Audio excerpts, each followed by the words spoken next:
warahmatullahi wabarakatuh. Ya, ini yang tidak hadir siapa kalian?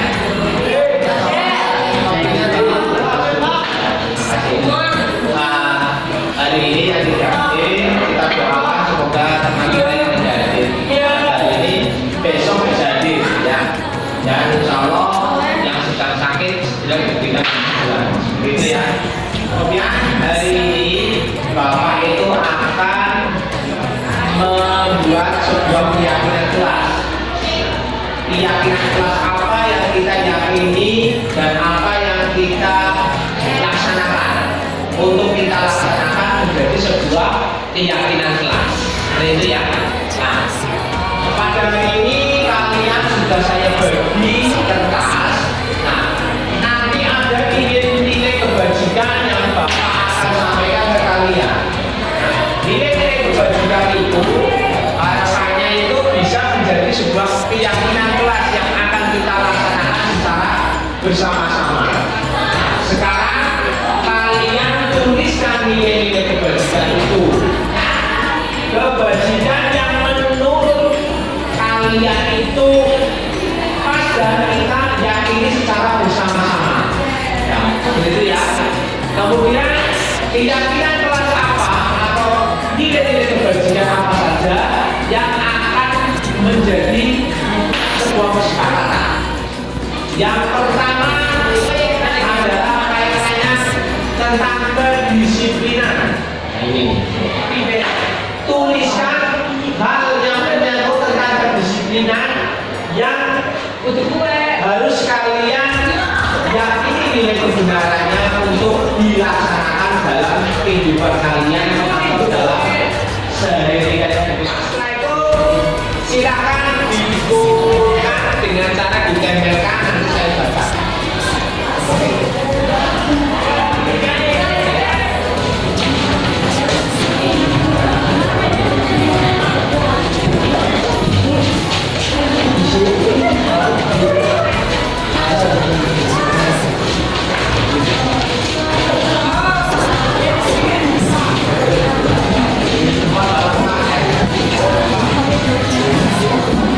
Ya, itu adalah kaitannya dengan nilai-nilai keyakinan tentang kebenaran yang kalian pahami dan yang kalian yakini nilai kebenarannya.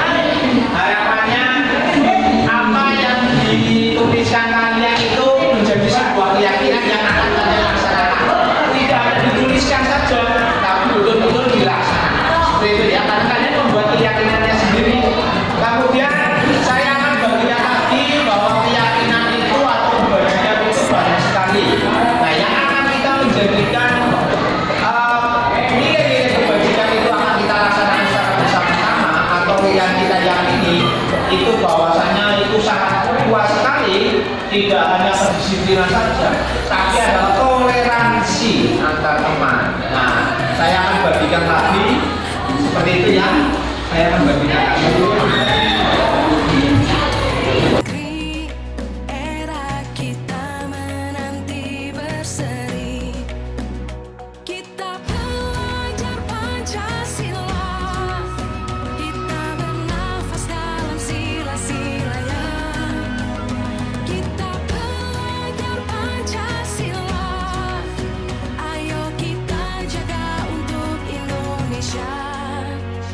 Bersatu dalam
Bismillahirrahmanirrahim. Assalamualaikum warahmatullahi wabarakatuh. Waalaikumsalam warahmatullahi wabarakatuh. Terima kasih Bapak Ibu yang saya hormati sudah berkenan untuk memenuhi undangan saya dalam forum berbagi karena tugas saya sebagai calon guru penggerak, baru calon Bapak Ibu.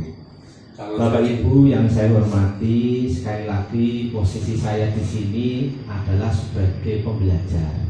Jadi posisi saya di depan itu, mohon maaf, tidak menggurui Bapak Ibu semua, tapi yang jelas posisi saya di depan di sini adalah posisinya belajar. Nah, posisinya belajar, kemudian saya akan berbagi apa yang saya dapat dengan Bapak Ibu semua dalam tugas guru penggerak ini.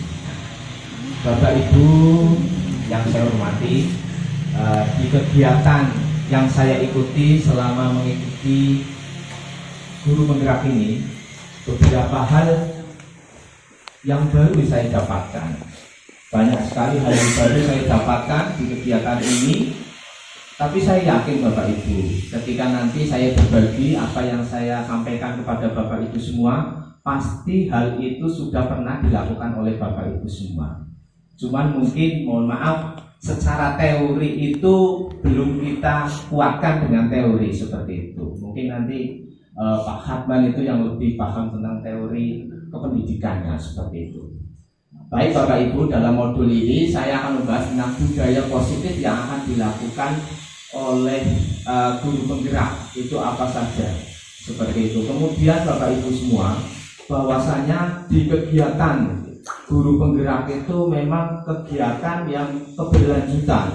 Jadi tidak hanya berhenti sampai pada nanti saya selesai di bulan Desember, tidak, tapi itu berlanjut terus sampai seterusnya seperti itu. Karena pada dasarnya Bapak Ibu semua itu adalah penggerak. Tidak hanya saya, Bapak Ibu itu semua saya yakin menjadi penggerak seperti itu. Tidak hanya saya, walaupun mungkin saya itu ditugaskan di sini untuk menjadi calon guru penggerak, tapi pada dasarnya Bapak Ibu lah yang menjadi guru penggerak. Itu Bapak Ibu, sekali lagi Bapak Ibu, saya tekankan bahwa posisi saya di sini hanya menjadi pembelajar. Nah, saya hanya berbagi. Bapak Ibu di sini adalah guru-guru saya. Bapak Ibu semua itu menjadi mentor-mentor saya seperti itu. Di sini ada Pak Jam, luar biasa. Saya banyak belajar dari Pak Jam. Pembelajaran apa yang saya dapat dari Pak Jam? Banyak sekali hal positif yang didapatkan. Salah satu mungkin kedekatan dengan anak itu luar biasa. Kemudian ada Pak Hatman yang bisa memberikan motivasi seperti itu. Kemudian banyak lain, ya banyak hal lain seperti, mohon maaf, Bu Dwi dengan kondisinya yang seperti itu, Bu Dias dengan kondisinya seperti itu, tapi semangat sekali dalam menjalani aktivitasnya sebagai seorang guru. Nah, ini saya belajar secara tidak langsung, itu saya belajar. Saya belajar banyak dari Bapak Ibu semua. Seperti itu. Ya, bisa lanjut Bu Sonia. Ini oke Pak? Ya, close saja.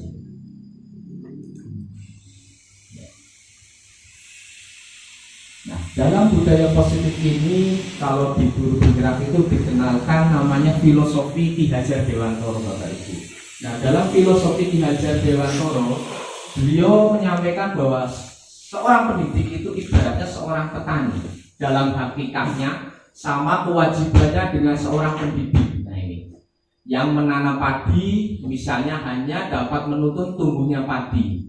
Ia dapat memperbaiki kondisi tanah, memelihara tanaman padi, memberi pupuk dan air, membasmi ulat-ulat atau jamur-jamur yang mengganggu hidup tanaman padi dan lain sebagainya.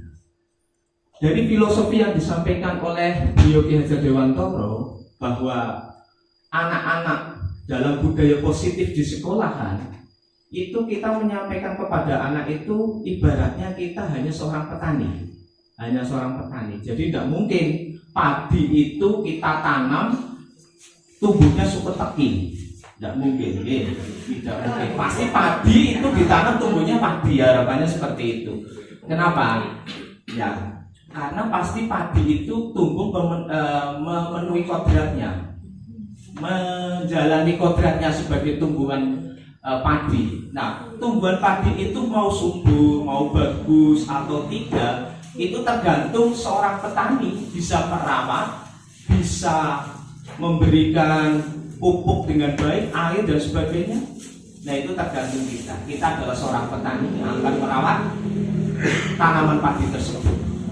Seperti itu. Itu terkait dengan filosofi 3D dalam budaya positif yang akan kita tanamkan kepada anak-anak kita. Lanjut. Kemudian diamanatkan juga dalam standar nasional pendidikan, Ibu Bapak, bahwa lingkungan yang positif sangat diperlukan agar pembelajaran yang terjadi adalah pembelajaran yang berpihak pada murid. Nah ini, berpihak pada murid. Ada kata-kata berpihak pada murid. Jadi apapun tujuan pembelajaran, saya yakin Bapak Ibu itu sudah berpihak pada murid.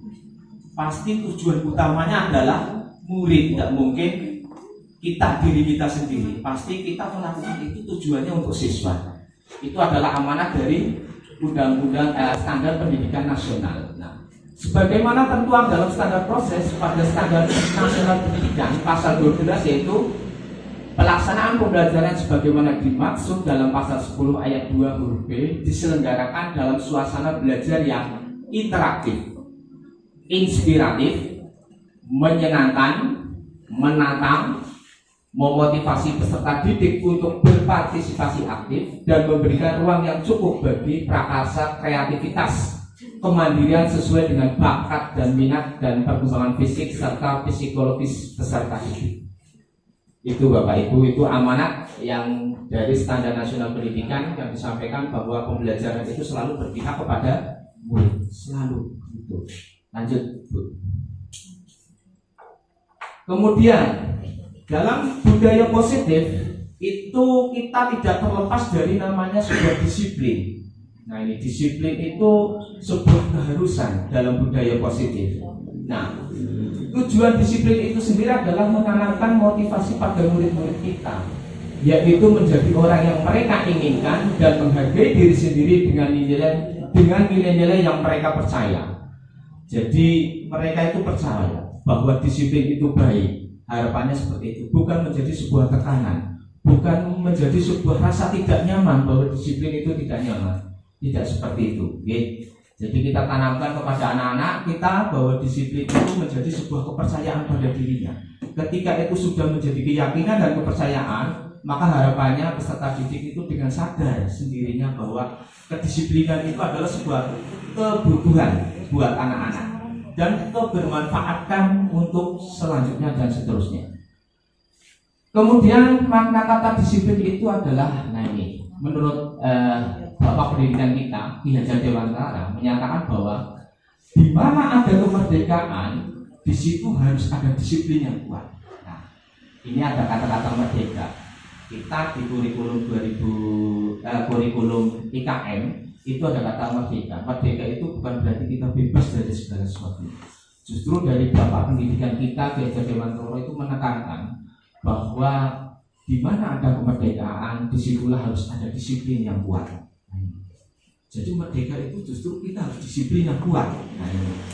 Sungguh pun disiplin itu bersifat self-disiplin, yaitu kita sendiri yang mewajibkan kita dengan sekeras-kerasnya.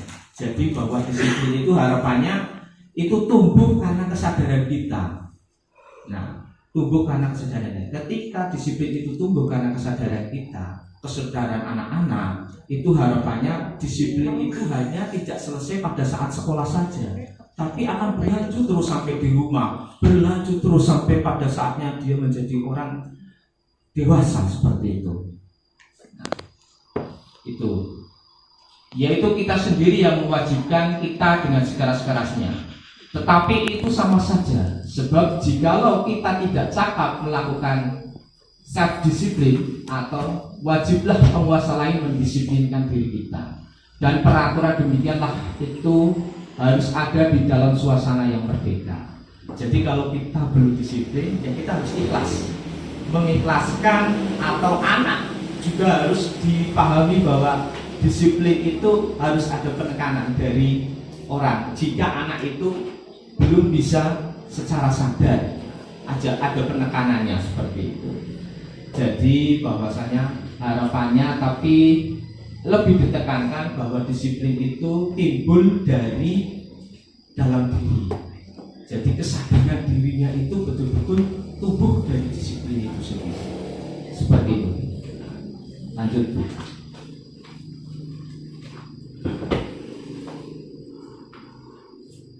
Kemudian dari budaya positif yang akan dilaksanakan, yang akan kita laksanakan atau yang kita laksanakan dalam kehidupan kita sehari-hari, itu tidak terlepas dari sebuah nilai-nilai kebajikan yang tertanam. Nilai kebajikan itu sangat universal sekali, sangat luas sekali. Pokoknya kebijakan-kebijakan itu, kebajikan-kebajikan itu sifatnya itu lebih positif, ya. Jadi ranahnya itu positif. Jadi tidak mungkin kebajikan itu tidak negatif. Nah, itu banyak. Contohnya di sini kalau di kita di IKM itu namanya profil pelajar Pancasila dengan dimensi-dimensinya 6, kemudian ada itu ada 9 pilar karakter, petunjuk seumur hidup, dan proyek nilai-nilai kebajikan. Nah itu biasanya di semua institusi, baik itu sekolah dimanapun, saya yakin Bapak Ibu bahwa nilai-nilai kebajikan itu pasti tertanam di setiap institusi. Bahkan di institusi keluarga kita yang paling dekat, ini betul Bapak Ibu, bahwa nilai-nilai kebajikan itu pasti ada. Nah itu yang perlu kita yakini dan kita yakini bersama-sama. Supaya apa Bapak Ibu? Ketika kita sudah meyakini sebuah nilai-nilai kebajikan, harapannya itu tertanam kuat di diri kita dan kita bisa melakukan nilai-nilai kebajikan itu dengan baik. Nah, seperti itu. Kemudian dari ahli pendidikan Dr. William Glasser pada teori kontrolnya menyatakan bahwa setiap perbuatan memiliki suatu tujuan. Dan selanjutnya Diana Gosen juga mengemukakan bahwa dengan mengkaitkan nilai-nilai kebajikan yang diyakini seseorang, maka motivasi intrinsik akan terbangun. Motivasi yang timbul dari dalam akan terbangun, sehingga menggerakkan motivasi dari dalam untuk dapat mencapai tujuan mulia yang diinginkan. Nah, ketika unsur-unsur intrinsik dari kebajikan-kebajikan yang kita yakini itu tumbuh dan kuat, maka kita juga bisa menularkan dengan orang-orang terdekat kita, bisa menjadi tumbuh karakter. Ketika tumbuh menjadi sebuah karakter, harapannya bisa menjadi tumbuh lagi menjadi sebuah budaya atau sebuah kebiasaan. Jadi siapapun yang masuk di sistem atau pendidikan itu meyakini nilai-nilai kebajikan, maka budaya kebaikan atau kebajikan itu akan langsung mengikuti dengan sendirinya. Seperti itu. Jadi tingkatannya karakter kemudian menjadi sebuah budaya. Seperti itu Bapak Ibu. Lanjut Bu. Kemudian dalam standar nasional pendidikan juga tertuang dalam rangka menciptakan lingkungan yang positif, maka setiap warga sekolah dan pemangku kepentingan perlu saling mendukung, menghayati dan menerapkan nilai-nilai kebajikan yang telah disepakati bersama. Untuk dapat menerapkan tujuan mulia tersebut, maka seorang pemimpin pembelajaran perlu berjiwa kepemimpinan sehingga dapat mengembangkan sekolah dengan baik agar terwujud suatu budaya yang positif sesuai dengan standar kompetensi pengelolaan yang telah ditetapkan. Tujuan mulia dari penerapan disiplin positif adalah agar terbentuk murid-murid yang berkarakter, berdisiplin, santun, jujur, peduli, bertanggung jawab, dan merupakan pembelajaran sepanjang hayat sesuai dengan standar kompetensi lulusan yang diharapkan. Nah ini amanat dari standar nasional pendidikan, bahwa nilai-nilai kebajikan itu akan tumbuh menjadi sebuah karakter, berdisiplin, santun, jujur, peduli, itu harapannya tertanam kuat. Nah, ketika tertanam kuat bisa menjadi sebuah karakter dan lebih tinggi menjadi sebuah budaya atau kebiasaan yang kita jalani bersama-sama. Lanjut dulu.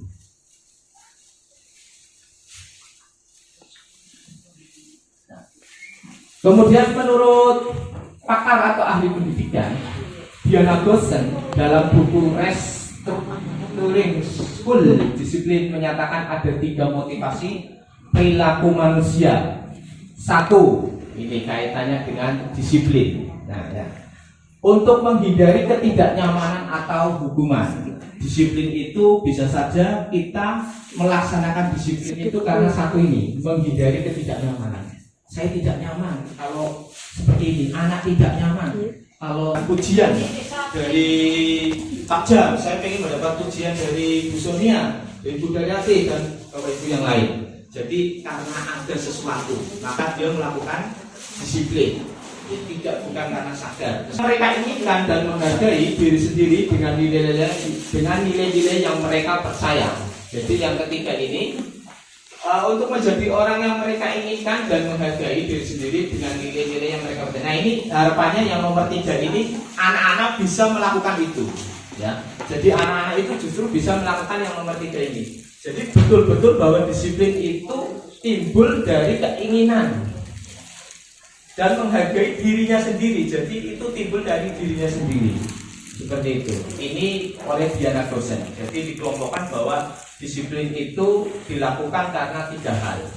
Bisa karena hukuman atau ketidaknyamanan. Yang kedua karena pengen pujian. Yang ketiga itu memang kesadaran dari anak itu sendiri.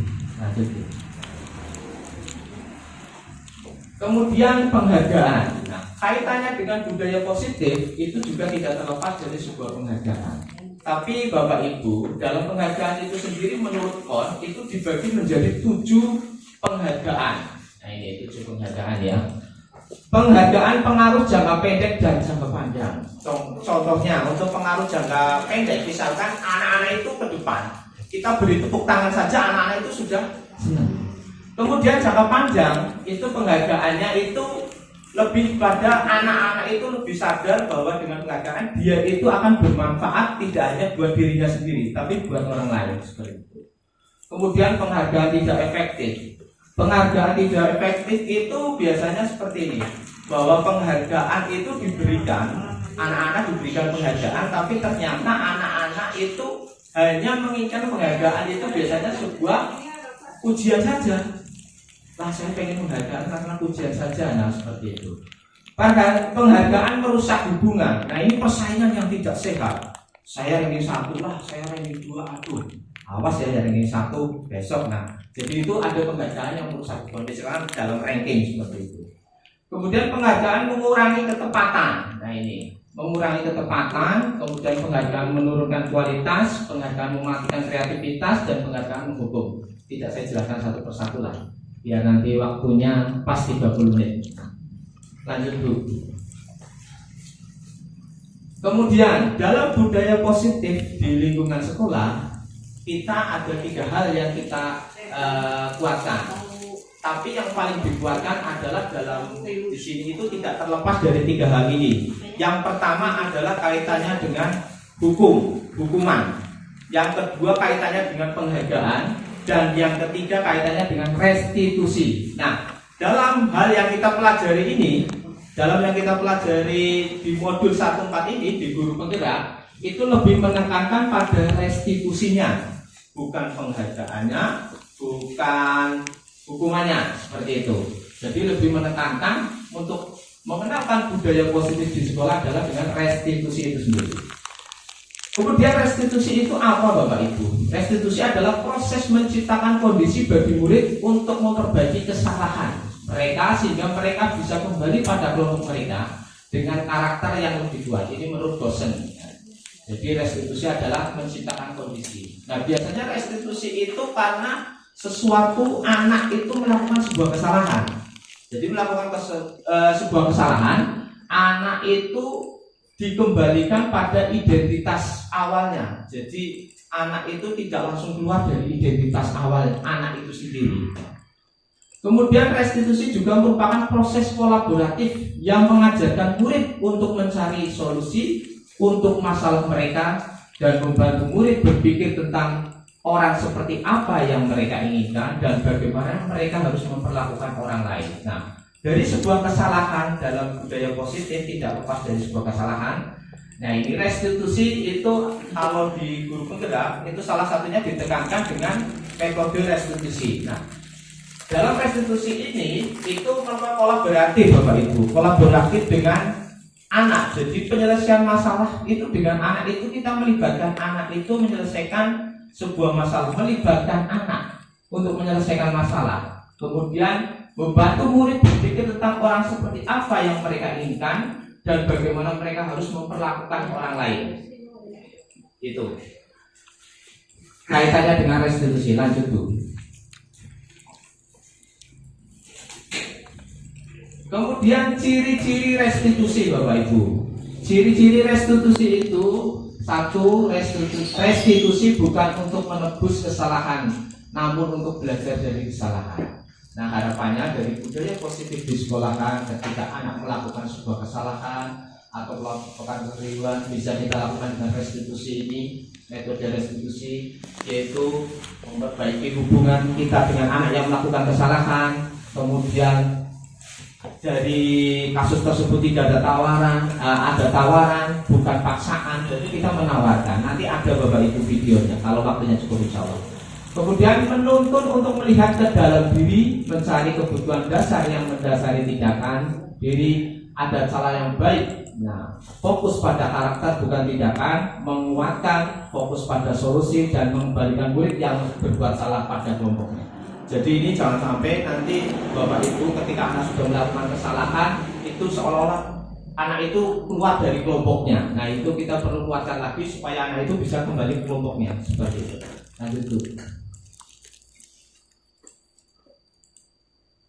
Nah, di dalam budaya positif sekolah, dalam melaksanakan sebuah kita hubungan dengan anak, itu tidak terlepas dari posisi kita sebagai guru. Nah, posisi kita sebagai guru itu tidak terlepas juga dengan posisi kontrol kita sebagaimana seperti itu. Nah, dalam modul 1.4 yang dipelajari oleh guru penggerak, itu ada 5 posisi kontrol yang dilaksanakan oleh Bapak Ibu guru semua. Nah, apakah kontrol itu sudah masuk di dalamnya atau belum? Seperti itu. Artinya kita sudah masuk yang mana ini? Nah, ini yang satu itu penghukum. Nah, ini penghukum. Penghukum. Seorang penghukum bisa menggunakan hukuman fisik maupun verbal. Jadi kalau hukuman itu lebih pada sifatnya itu mendadak, tidak ada perjanjian. Pokoknya kamu tidak mengerjakan, saya hukum. Seperti itu saja. Langsung tiba-tiba tidak ada pemberitahuan. Beda dengan konsekuensi. Kalau konsekuensi itu biasanya sudah diingatkan dulu. Sudah diingatkan, kamu kok tidak mengerjakan. Kalau tidak mengerjakan, ini seperti ini loh konsekuensinya, seperti itu. Kemudian yang kedua, membuat merasa bersalah. Nah, pada posisi ini biasanya guru akan bersuara lebih lembut. Nah, ini lebih lembut. Kalau membuat rasa bersalah, jadi nadanya itu lebih lembut. Membuat rasa bersalah ya. Kemudian teman, guru pada posisi ini tidak menyakiti murid, namun akan tetap berupaya mengontrol murid melalui persuasi. Contohnya, ayolah dikerjakan, berusaha semaksimal mungkin. Jangan sampai di rumah itu kalian tidak mengerjakan. Nah, itu posisi kita sebagai teman. Jadi ada ajakan, ayolah, tapi tetap persuasi. Nah, dengan pendekatan persuasi. Kemudian yang keempat, pemantauan. Memantau berarti mengawasi. Pada saat kita mengawasi, kita bertanggung jawab atas perilaku orang-orang yang kita awasi, Bapak Ibu. Jadi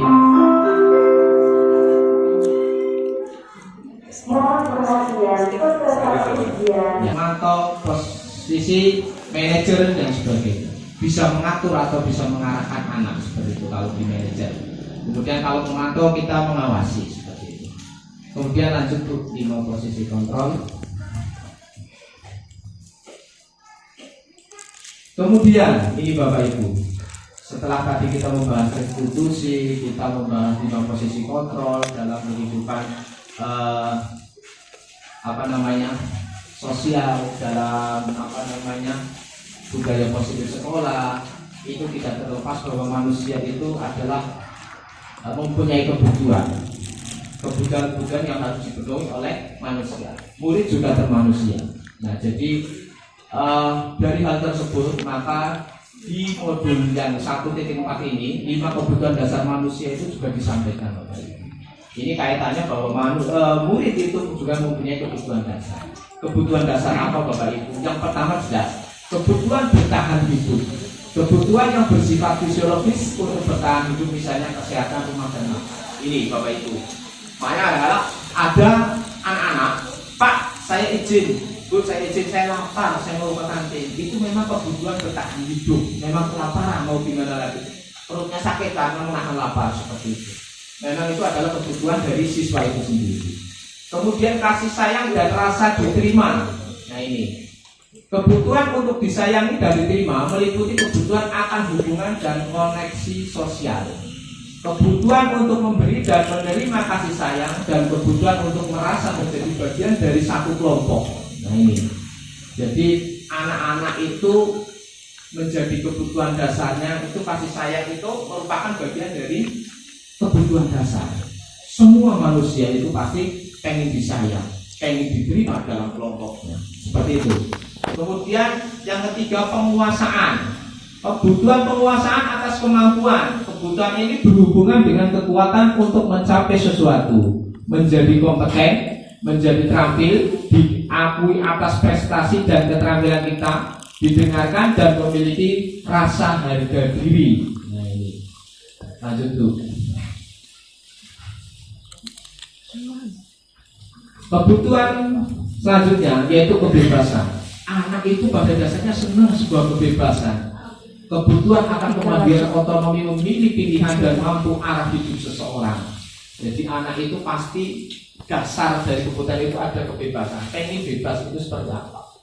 Jadi harapannya kita bisa memanfaatkan 5 kebutuhan dasar manusia itu, misalkan kebebasan. Kita memberikan kebebasan anak dalam pembelajarannya, misalkan, silahkan kontennya berbeda-beda. Ada yang menggunakan PowerPoint, ada yang menggunakan artikel, ada yang tertawa. Itu adalah hal yang paling disukai.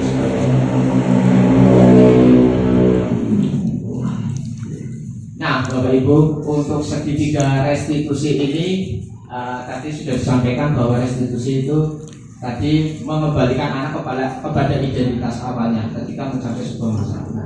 Dalam segitiga restitusi ini diterangkan bahwa segitiga restitusi itu ada 3 bagian, yaitu yang pertama adalah menstabilkan identitas, kemudian yang kedua adalah saat pembelajaran dan sebagainya. Nah itu kita bisa lakukan itu dengan segitiga restitusi. Dalam kegiatan guru bergerak itu dilaksanakan kegiatan restitusi dengan kasus-kasus yang ada. Kemudian apa sih menstabilkan identitas?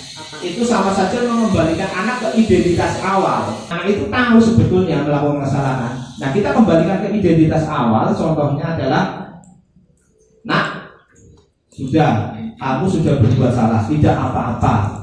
Yang hal serupa seperti itu. Jadi kesalahan itu adalah manusiawi. Yang paling penting adalah bagaimana kita berubah untuk melakukannya, perbaikan yang seperti itu. Itu dari contoh menstabilkan itu. Kemudian validasi tindakan yang salah. Nah, validasi tindakan salah. Nah ini kita sama-sama mencari. Setiap orang pasti pernah melakukan. Kemudian menanyakan keyakinan. Nah, menanyakan keyakinan bisa kita bertanya langsung kepada anak. Keyakinan kelas apa yang kita sepakati kamu ingin menjadi, dikembalikan kepada anak. Jadi anak itu sudah membuat kesalahan saja itu yang pertama sudah hilang identitasnya. Aduh, saya salah, saya harus memperbaiki ini. Nah maka kita sebagai guru harus bisa menstabilkan identitas, yaitu mengembalikan identitas awal anak tersebut sebelum melakukan kesalahannya. Nah itu dengan menguatkan contohnya tadi. Setiap orang pasti pernah melakukan kesalahan. Seperti itu. Lanjut. Segitiga restitusi. Nah ini tadi keterangannya ya, bahwa menstabilkan identitas bagian dasar dari segitiga yang bertujuan mengubah identitas anak dari orang yang gagal karena melakukan kesalahan menjadi orang yang sukses. Harapannya seperti itu. Jadi pertama itu menstabilkan identitas. Yang kedua, validasi tindakan yang salah. Setiap tindakan kita dilakukan dengan suatu tujuan, yaitu memenuhi kebutuhan dasar. Kemudian yang ketiga, menanyakan keyakinan. Teori kontrol menyatakan bahwa kita pada dasarnya termotivasi secara internal. Sebetulnya kita sudah ada motivasi internal. Kita melakukan salah udahlah, secara tidak langsung pasti saya tidak akan melakukan kesalahan lagi. Ada motivasi seperti itu. seperti itu. Nah, kita tugasnya sebagai guru adalah memberikan penguatan dan dorongan serta tuntunan kepada anak itu supaya bisa berubah lebih baik. Lanjut. Ya. Terima kasih Bapak Ibu sudah selesai. Masih ada setengah jam belum? Sudah, Pak. Sudah pas setengah jam. Lanjut. Ada pertanyaan enggak? Ada diskusi enggak ini? Ya boleh. Ada diskusi boleh. Kalau yang Ibu dan Bapak Guru, berikut ini akan ditunjukkan bagaimana seorang guru berada dalam posisi manajer menggunakan penerapan segitiga restitusi. Itu kan sebenarnya hal-hal seperti itu sering terjadi dalam arti, tapi hanya penguatannya terhadap masuk ke dunianya, tapi bukan sisi untuk meyakinkan, tapi justru malah yang terjadi kebanyakan itu boleh dikatakan itu sebagai provokator. Oh iya betul itu memang kamu yang seperti itu benar, kamu benar seperti ini seperti. Tapi selesai pada hal-hal saat itu, tidak terus kemudian kita bawa pada arah yang terjadi itu seperti itu. Termasuk kita orang dewasa juga seperti itu. Misalnya ada apa orang merasa dipersalahkan seperti itu terus merasa sakit. Oh ya itu tidak salah begini. Itu sudah benar apa lawan itu kan kadang-kadang malah justru ada kontradiksi melawan jadi pada kenyataannya seringnya terjadi termasuk teman-temannya kan juga seperti itu. Ada yang ikut masuk ke dunianya, tapi terus pengelainan malah pada dunianya itu yang terjadi seperti itu juga kalau tidak dibawa itu ya itu penting sekali itu. Jadi betul yang disampaikan Kak Endar, kalau anak itu ternyata tidak diberikan penguatan, ya anak juga akan merasa terbilang dan sebagainya, juga beresiko juga kepada anak itu. Jadi kita misalnya contoh kemarin kita juga seperti itu. Ya kalau ajar seperti itu pun kalau dilakukan seperti itu, tapi kamu ada keyakinan tidak yang kamu mungkin tidak kamu laksanakan? Ya Pak, saya tidak belajar di mana. Mungkin kakak kamu itu karena kondisi seperti itu, tapi yakin bahwa kakak kamu itu sayang dengan kamu. Mungkin caranya yang berbeda. Saya lakukan seperti itu. Jadi bahwa saya itu tujuannya tidak merusak hubungan, tapi memberi penguatan tadi itu ya berarti kakak kamu itu cuma mungkin yang dilakukan kakak kamu itu berbeda. Rasa kasih sayangnya mungkin dengan seperti itu, tapi kamu juga harus paham bahwa yang dilakukan kakak kamu itu ada sebabnya. Kamu tidak belajar, kamu mainan sampai terus seperti itu. Jadi saya berikan penguatan juga, tapi setelah itu saya berikan penguatan. Ayolah kita punya keyakinan seperti tadi. Yang terakhir itu kita memberikan keyakinan kepada mensugesti anak dengan nilai-nilai keyakinan yang benar bahwa hal yang dilakukan itu salah dan ada nilai kebenaran yang lebih baik untuk dilaksanakan. Nah itu kita doktrin kepada anak supaya anak itu bisa atau mau melakukan keyakinan yang benar. Waktu itu solusi apa yang harus kita lakukan? Manakala kolaboratif itu semua unsur yang ada sebagai pendidik itu tidak berjalan. Itu yang pertama. Yang kedua, sadar atau tidak sadar bahwa kita untuk saat ini sebagai pendidik itu sudah merasa cukup ilmunya, sehingga dalam tataran pengembangan literasi kita masih cukup lemah sekali. Teori-teori pembelajaran, pendekatan pembelajaran sudah mulai berkembang. Saat ini ada ya teoretical kontrol teori itu ya yang sudah digaungkan oleh Geisel yang dikembangkan aplikasinya oleh Diana dosen ya dalam restructuring school discipline. Nah, selama ini sudah banyak sekolah yang menggunakan, salah satunya dibuka, yang mereka mengkelompokkan berdasarkan pada usia. Dan kita tidak sadar bahwa kita mempelajari anak, kita mendidik anak, kita mendampingi anak untuk membentuk karakternya, mereka kan berdasarkan pada usia. Ya. Nah selama ini mindset kita, mereka harus seperti kita. Maka apa yang terjadi? Nah itu tadi, ketidaksinkronan antara kita dengan anak, karena memaksakan pikiran kita, usia kita ada yang 45 tahun, ada 50 tahun dengan anak usia 13 tahun. Maka disitulah yang namanya gap. Gap itu kan sebenarnya masalah. Gap itu antara kesenjangan antara kita dengan anak. Itu yang memunculkan masalah. Maka dalam proses pembelajaran kita akan mengenal dua tadi, yaitu nurtur dan natur, kan gitu ya. Natur itu adalah faktor yang terbentuk secara alamiah dari mereka sendiri, dan nurtur adalah pola yang dibentuk oleh kita. Ini terkait dengan pertanyaan nomor 1 ya, untuk bahan diskusi kita. Nah, bagaimana agar kita bisa beradaptasi dengan kondisi pembelajaran saat ini? Yang pertanyaan kedua ini. Nah, untuk kasus tadi yang ditemukan di kelas memang betul Pak.